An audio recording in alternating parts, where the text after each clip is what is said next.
Good morning. Happy Halloween. So I just got done doing a live stream with Clayton Morris from Morris Invest where we talked about an exciting topic. It was landlord horror stories. Figure it's Halloween.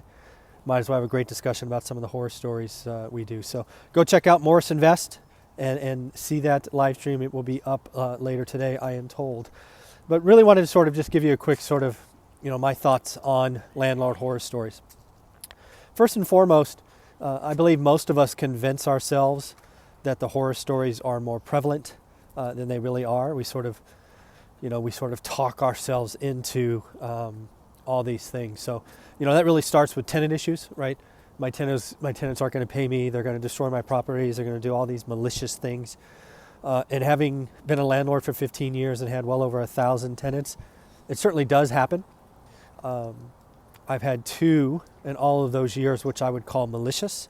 One of them happens to be the first tenant I ever had, and I talk about that story on Clayton's podcast over at Morris Invest, so I won't talk about that here. But I'll talk about the second one. It was probably year 10 or 11. It was an apartment building. What happened is we uncovered that a tenant had sublet our unit to someone else who we didn't know, we hadn't approved.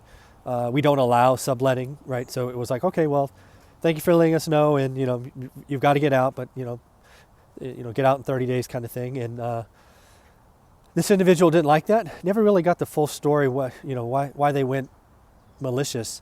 But in the story is that weekend they had what I jokingly call a hammer party, in that they invited all their friends and family over and turned up the music real loud and started bashing little holes in all of the drywall.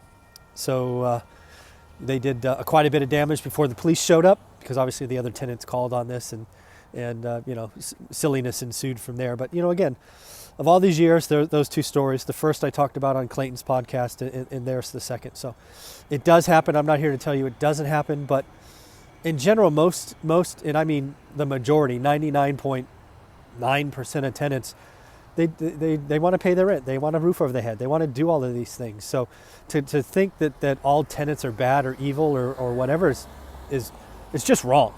Most tenants are great people that are just hardworking, and they want to keep a roof over their head for their family, just like you and I do. So I wouldn't convince yourself of that. Then the other one is around lawsuits, and we talk about that on Clayton's podcast, and we talk about that, and talks about LLCs and all of those things.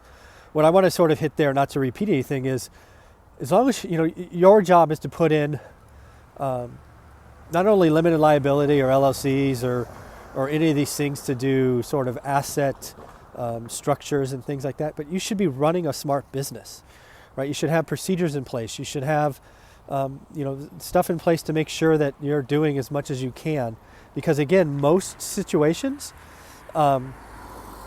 if you're just doing the right things, it'll work itself out. And again, as I shared on the show, I have been sued.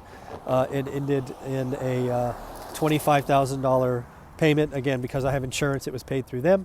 It was nothing I did wrong. It was one of those frivolous lawsuits that happen, right? We live in a great country of the United States of America, and that one of that things means that they can sue. Anybody can sue anybody for anything, anytime. So it happened once, and I've known lots of other investors it's never happened. So again, do the right things, but don't use that as an excuse not to get started. The other thing is sort of theft and property management and all of those headaches.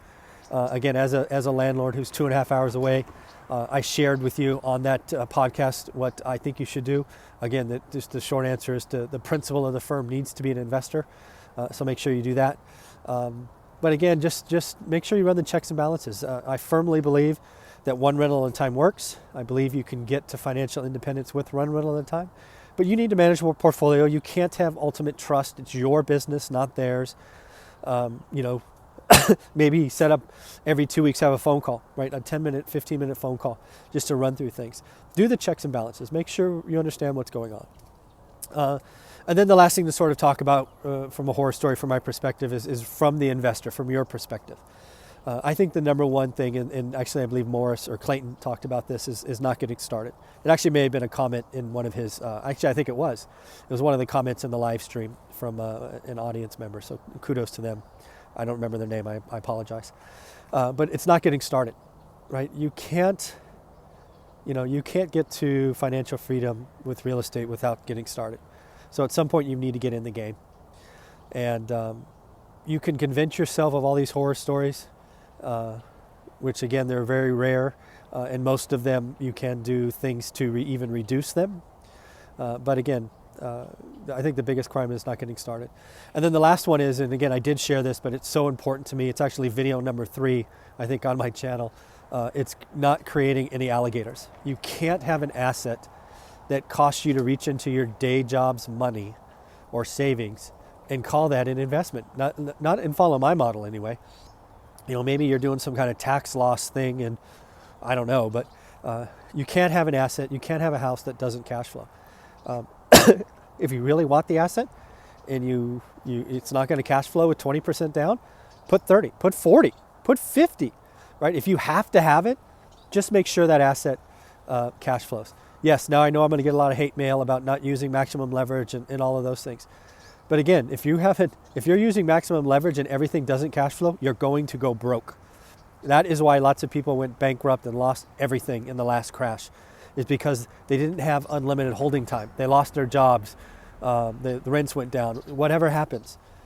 Don't have negative cash flow. Don't have alligators. I created the imagery of alligator on purpose because I want it to be big, sharp teeth eating bags full of money.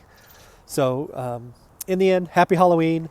Do this probably once a year, the whole landlord horror stories.